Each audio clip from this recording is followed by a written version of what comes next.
नमस्कार। आज हम जिस विषय पर चर्चा करने जा रहे हैं वो है संदेश। इस विषय को इसी साल 9th क्लास के सिलेबस में जोड़ा गया है। संदेश आखिर है क्या?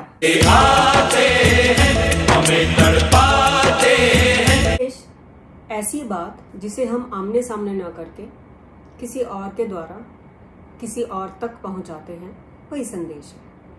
और ये कोई नई चीज़ नहीं है। सदियों से संदेश भेजने की प्रथा चली आ रही है। अगर हम पुराने ज़माने में जाएं, श्री राम के ज़माने में, तो श्री राम का संदेश लेकर अंगद भी गए थे रावण के दरबार में, हनुमान जी भी गए थे। थोड़ा और आगे चलें, खुद श्री कृष्ण शांति दूत बनकर गए थे, पांडवों का संदेश लेकर गए थे कौरवों के पास। समय बदलता रहा, रानी कर्मवती ने हुमायूं को संदेश भेजा। हाँ, संदेश भेजने के माध्यम बदलते रहे। जो अमीर लोग होते थे, धनी मानी, वो अपना संदेश भेजने के लिए तुरंत हरकारा दौड़ा देते थे, एक घोड़े पे जाके गए और आए। जो आम आदमी होते थे वो इंतज़ार करते थे कि कब कोई जाएगा और हमारा संदेश वहाँ तक पहुँचेगा। हाँ, पक्षियों का बहुत बड़ा रोल रहा है। कबूतरों को सबसे अच्छा मैसेंजर माना जाता है। फिर टाइम बदला और चिट्ठियाँ संदेश भेजने का जरिया बन गई। ये लंबी लंबी चिट्ठियाँ, बैठ के पढ़ते रहो, घंटों टाइम पास करते रहो।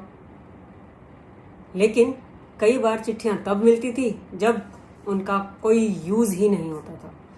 इंटरव्यू है 10 तारीख को और चिट्ठी मिल रही है 20 तारीख को।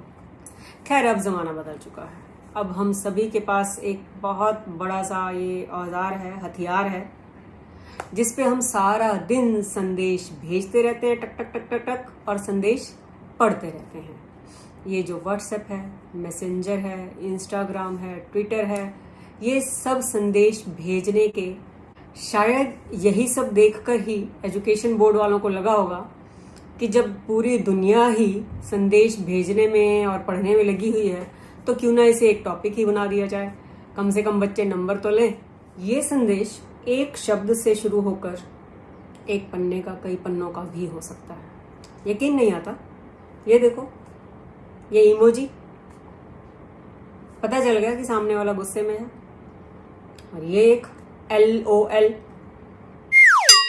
हमने मजाक भी उड़ा दिया और सामने वाले को कुछ कहा भी नहीं। यानी हमने केवल एक इमोजी भेजकर या एक शब्द लिखकर अपना संदेश दूसरे तक पहुंचा दिया। और ये संदेश भी कई तरह के हैं। एक है व्यक्तिगत यानी पर्सनल संदेश। जैसे किसी का बर्थडे है, जन्मदिन है, तो हम केवल उसी को संदेश भेजेंगे। ऐसा नहीं है कि जो भी मिलता जाएगा उसी को हैप्पी बर्थडे बोलते जाएंगे। फिर है सामाजिक संदेश। जैसे किसी त्योहार पे, अब हैप्पी दिवाली है तो जो भी मिलता है हम हैप्पी दिवाली बोल देते हैं, हैप्पी होली है तो हैप्पी होली बोल देते हैं। तो ये सामाजिक संदेश भी होता है। कुछ होते हैं मिश्रित संदेश, जो हम व्यक्तिगत रूप से भी भेज सकते हैं और सामाजिक रूप से भी। हमारे प्रधानमंत्री जी मन की बात से अपना संदेश ही तो हम लोगों तक पहुंचाते हैं। आज़ादी 15 अगस्त अभी अभी गई है और उस पर हम सभी ने एक दूसरे को शुभकामनाओं के संदेश भेजे। एक उदाहरण और देती हूँ। हम सभी, लगभग हम सभी, हर रोज सुबह सुबह गुड मॉर्निंग के संदेश भेजते ही हैं और हमें भी संदेश मिलते हैं। किसी किसी में सिर्फ गुड मॉर्निंग लिखा होता है, किसी में सुंदर फूल बने होते हैं, किसी में देवी देवताओं की फोटो बनी होती है, तो किसी में अच्छे से विचार लिखे होते हैं। कोई भी अवसर हो, चाहे वो खुशी का अवसर हो, चाहे वो दुख का अवसर हो, किसी का जन्मदिन हो, आज़ादी का जश्न मनाना हो, सबके लिए एक से बढ़कर एक संदेश आज नेट पर उपलब्ध है। तो आइए देखें कि आखिर इस संदेश का फॉर्मेट क्या है, इसे किस तरह से लिखें कि पूरे अंक मिल सकें।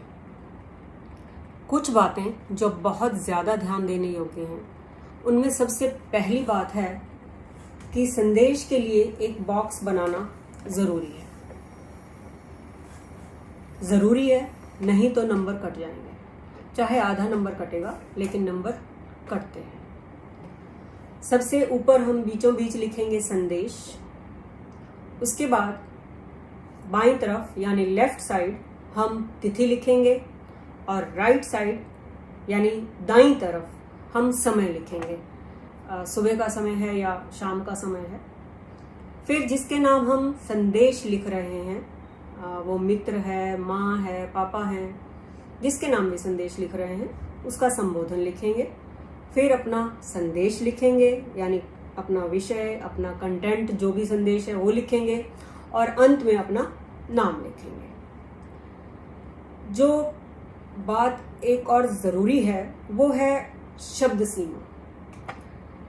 मैंने अभी बताया कि संदेश एक शब्द से भी लिखा जा सकता है और पन्ने भी भरे जा सकते हैं, लेकिन यहाँ आपके शब्दों की एक सीमा है।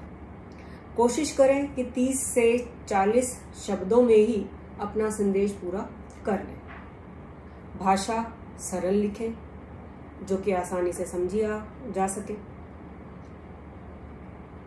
चाहें तो चित्र बनाकर उसे और भी सुंदर बना सकते हैं। मैं अक्सर बच्चों को बोलती हूँ कि एग्ज़ाम में जाते हुए कलर्स ज़रूर लेके जाएं। विज्ञापन भी होता है, उसमें भी चित्र बनाना पड़ जाता है कई बार और कलर्स काम आ जाते हैं। इसी तरह संदेश में भी अगर आपका मन कर रहा है, आपको लगता है कि इसमें कुछ कलाकारी आप दिखा सकते हैं तो ज़रूर दिखाएं।